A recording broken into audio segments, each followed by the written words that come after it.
Во гимназијата Ѓорги Димитров се пријавиле повеќе ученици отколку што имало предвидено слободни места. Поради тоа наместо директен упис, вчера се одржал квалификационен испит. Вознемирени родители кои сакаат да останат анонимни се обратија до нашата редакција, за да го искажат своето незадоволство и стресот што го претрпеле тие и нивните деца. Испитот беше стрес за сите нас. Во петокот ни кажа дека во понеделник се полага испит. Не очекувавме такво нешто.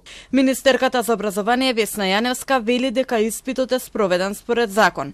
Објаснува дека ваквата постапка била неопходна, поради тоа што сите пријавени ученици имале одличен успех, а квотата била надмината.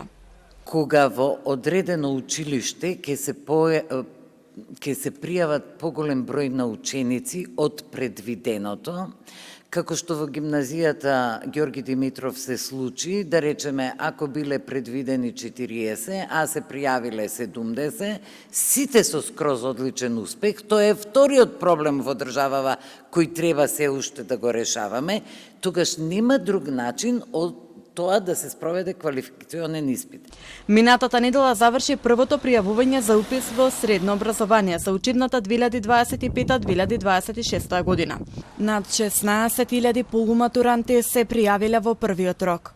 Вториот рок е на 30 јуни, а конечните ранг листи по двете пријавувања ќе бидат објавени на 2 јули.